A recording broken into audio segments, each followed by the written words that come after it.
Hoje é 7 de junho de 2021, são 9 horas e 40 minutos. A segunda-feira começa com uma centrifugação de Mário Vargas Llosa.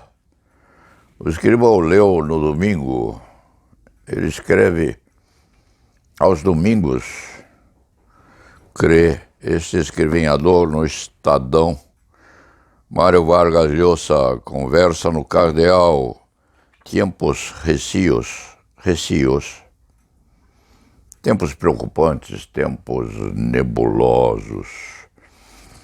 O Johnny transcreveu e definiu para o escriba o que é recios, nebulosos, preocupantes, tempos negros, tempos complicados. Depois ainda Mário Vargas Llosa, não se diga que o escriba leu todos não, mas fez uma leitura entrecruzada. Ainda Mário Vargas Llosa, tia Júlia, o escrevinhador, Mário Vargas Llosa conversa no Cardeal, entre outros. O Paulo Sérgio olhou em leitura entrecruzada várias páginas de cada um deles e foi bater na madrugada desta segunda-feira em José Ortega y Gasset, a rebelião das massas. A rebelião das massas em Gasset marcou uma página. A missão do chamado intelectual é, em certo sentido, oposta à do político. A obra intelectual visa muitas vezes em vão esclarecer um pouco as coisas, ao passo que a do político normalmente consiste ao contrário, em confundi-las mais do que já estavam. E aqui o trecho que convocou maiormente a atenção deste escrevinhador. Ser de esquerda, como ser de direita, afirma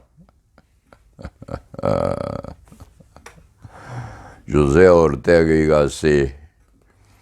Ser de esquerda como ser de direita é uma das infinitas maneiras que o homem pode eleger para ser um imbecil. Ambas são, de fato, formas da hemiplegia moral. Hemiplegia é a paralisia de uma das metades do corpo, ocorrida na maioria das vezes em virtude de uma lesão cerebral no hemisfério oposto. Então, ser de esquerda ou ser de direita para José Ortega y Gasset é uma forma de hemiplegia moral. Uma das maneiras que o homem pode eleger para ser um imbecil.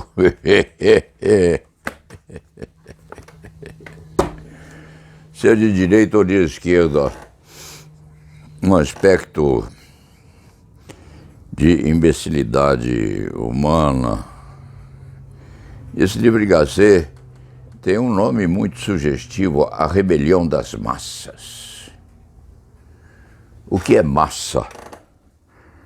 No sentido político da palavra, uma conjunção de vontades tendentes a um resultado proximamente idealizado para a consecução de um objetivo qualquer. Essa é a dimensão que o Paulo Sérgio põe ao contexto de massa.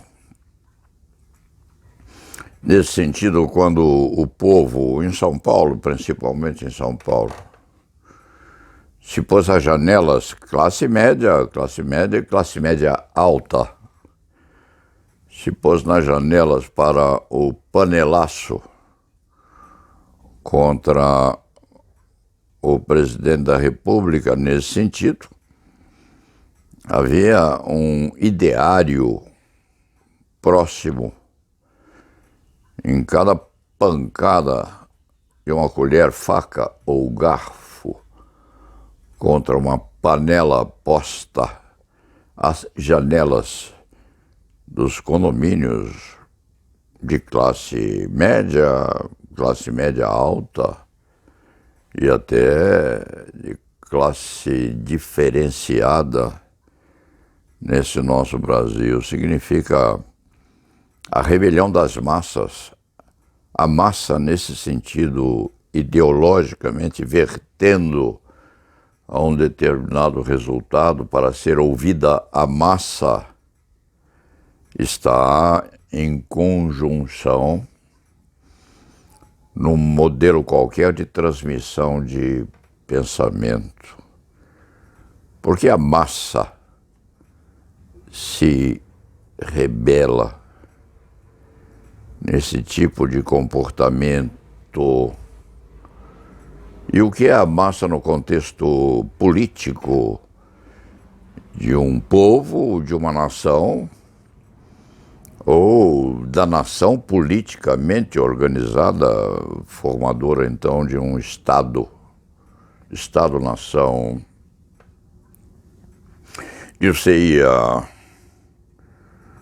o povo judeu, faz parte de uma nação constitutiva de um Estado, com certeza.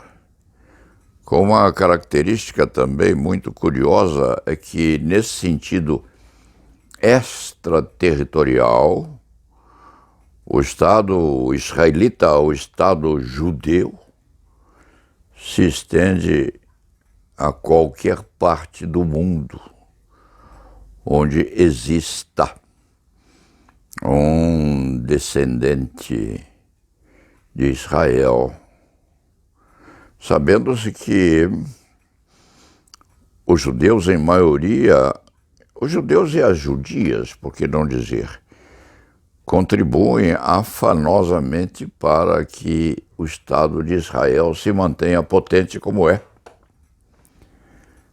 E o escriba diz estas manifestações intelectuais quando reflete sobre notícia lida hoje de manhã, quiçá, no sentido de que o Hamas, palestino, está concentrando esforços para a construção, edificação e possibilidade de disparo de seus foguetes.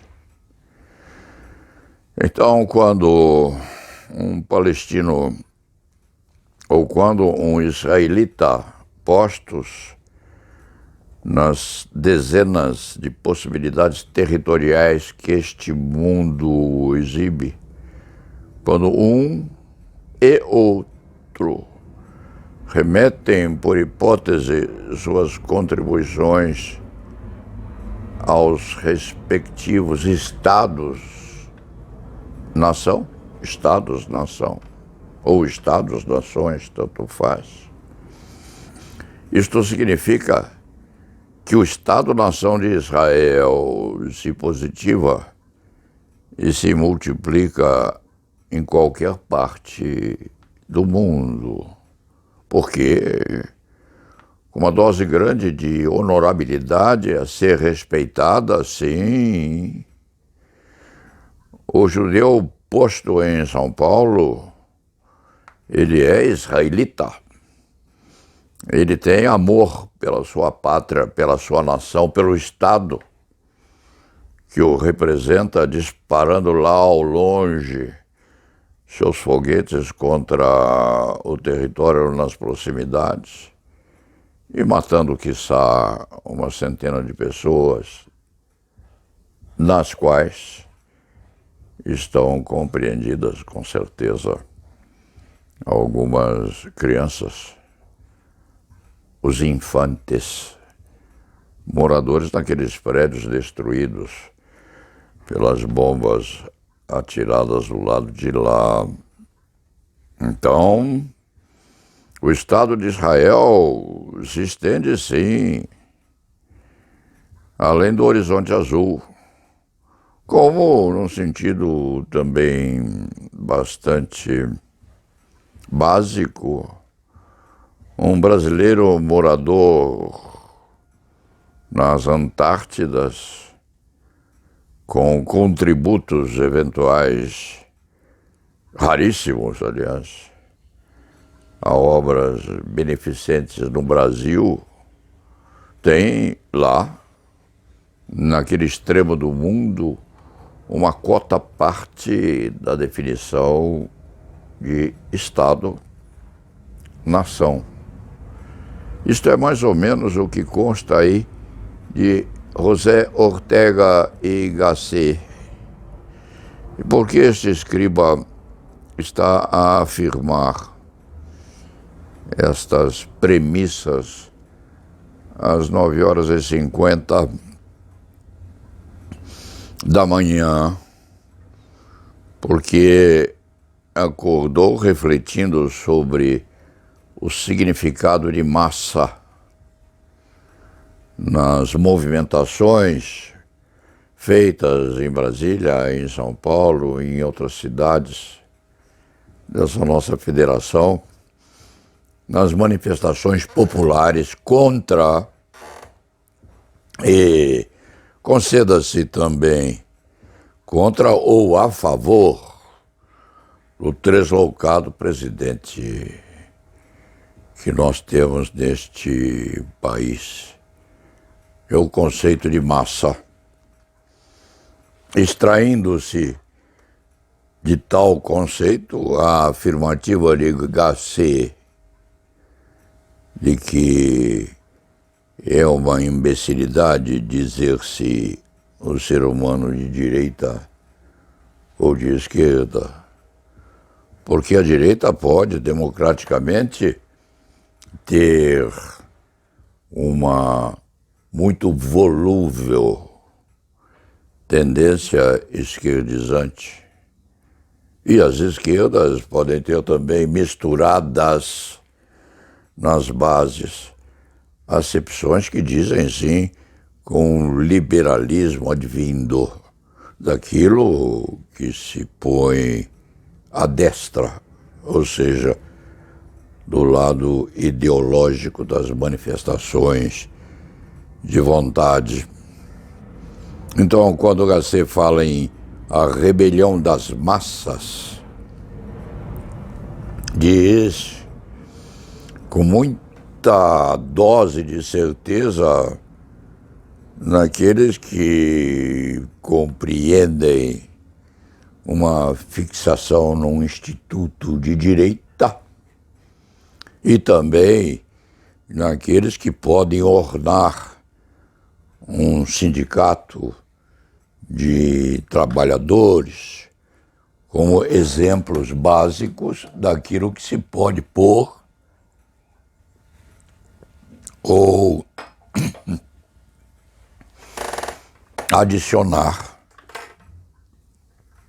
ao conceito de base constitutivo da palavra massa, num contexto também ligado a Gasset, quando ele fala em estado perigoso, ele compreende o estado dito policial, ou seja, aquele contexto em que a orientação política do mandonismo é de tal maneira disciplinadora que o Estado se fortalece nas chamadas polícias ou na atividade policialesca para exatamente a contenção das massas. O que nós temos no Brasil odierno é, sim, um fortalecimento estatal de tal maneira organizado que o Estado se transforma em uma particularidade perigosa ao exercício daquilo que se tem como premissa básica para uma democracia, ou seja, o exercício da liberdade de pensamento, de locomoção e aquelas contingências adredemente postas ao exercício da vida, compreendida a vida como a transmigração da pessoa de um lado ao outro, sem contenção de seus movimentos e da sua manifestação ideológica ou intelectual.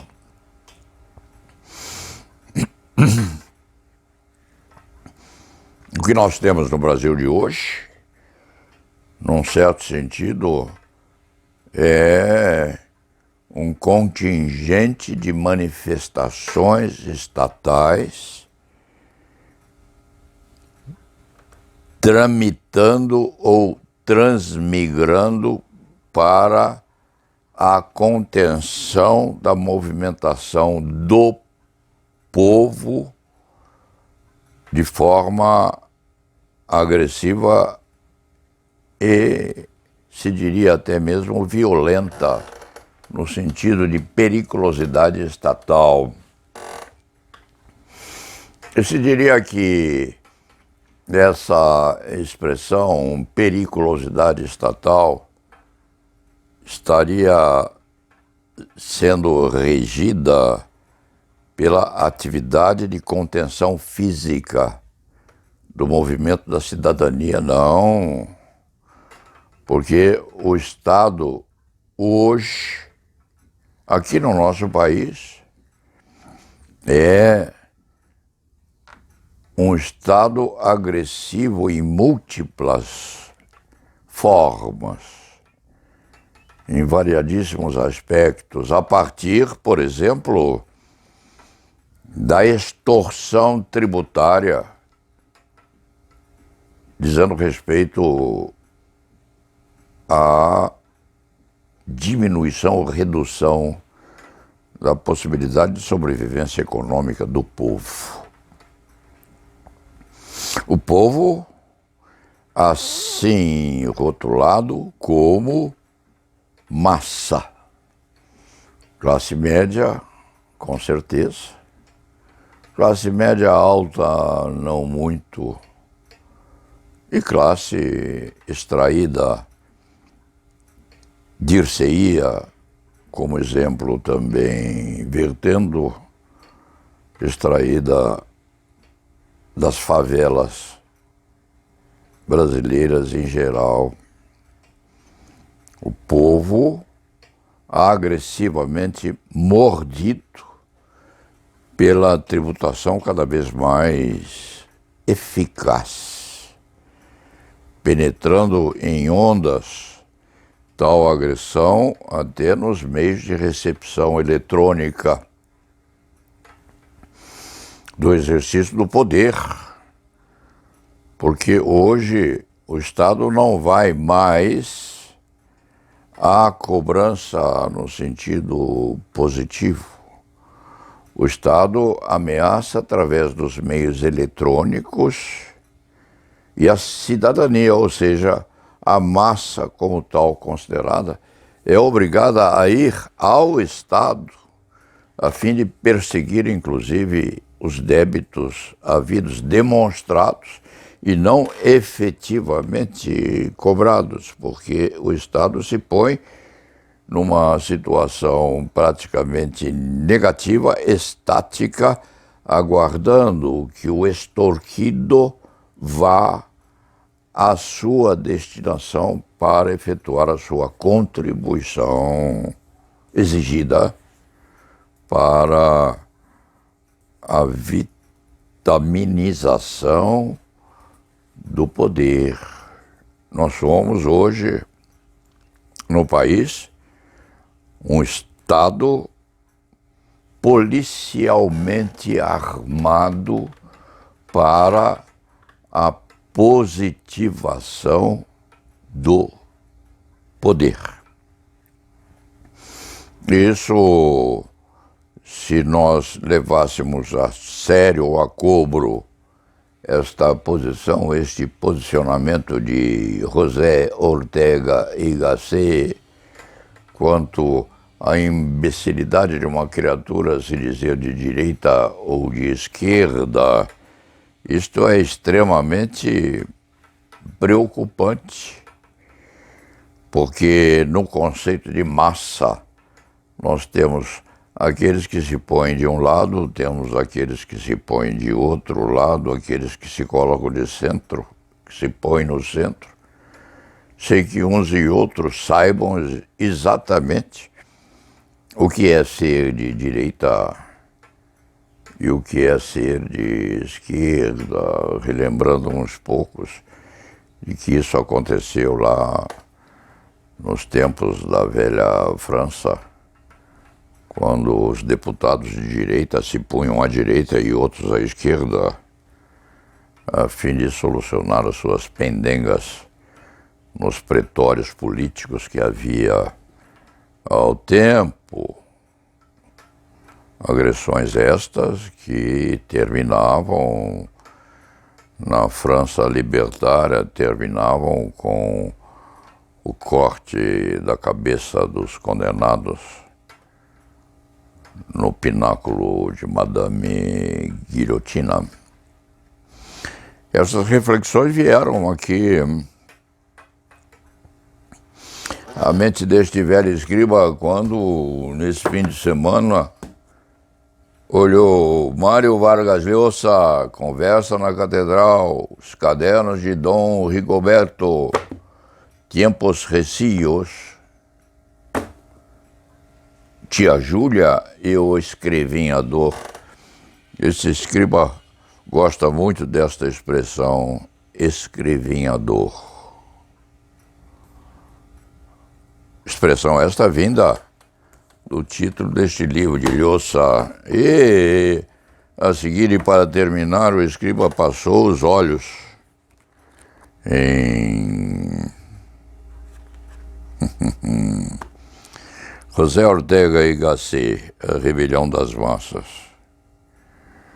e pensou, este antigo e gasto escrevinhador pensou no parágrafo que recolheu e marcou, porque livro não marcado é como mulher não amada. Pensou no binário, ser de direita ou ser de esquerda. É uma imbecilidade pensar-se na plenitude daquilo que significa ser de direita ou ser de esquerda.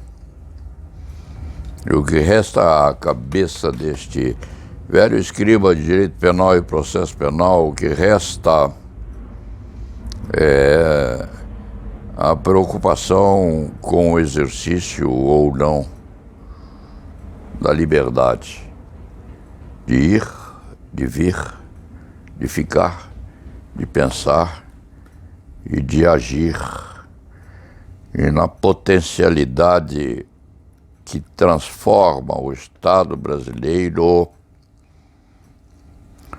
num Estado realmente pleno de periculosidade. Se nós pensarmos que a última rebelião havida no norte do país, se a memória desse escriba não falha, se nós pensarmos que a última rebelião das massas havida resultou no cegamento ou na cegueira de 17 ou 18 pessoas cegas a poder das balas de borracha da polícia posta na repressão. nós chegamos à conclusão, sim, de que a periculosidade estatal se avoluma. E se avoluma a ponto de que o Estado começa a matar e começa a cegar em maior proporção o povo brasileiro. Dito isto, são 10 horas e 5 minutos, uma prospecção quase emocional deste escriba que acordou na manhã de hoje com a imagem das criaturas cegas a poder das balas de borracha que fazem parte da potencialidade estatal no sentido de conter exatamente aquilo que está na origem do livro de José Ortega y Gasset, de conter a rebelião das massas. E vamos ao trabalho, porque o escriba hoje já falou demais. Quem sabe até de uma forma menos posta logicamente à medida em que o pensamento vem vindo nesta espontaneidade do dia que começa. Mas, de qualquer forma, uma manifestação de vontade a saber se este escriba é de direita, é de esquerda, ou se põe numa posição central, o que, segundo José Ortega y Gasset, é um comportamento pleno de imbecilidade, saber o que o escriba, na verdade, procura ser. E la nave va.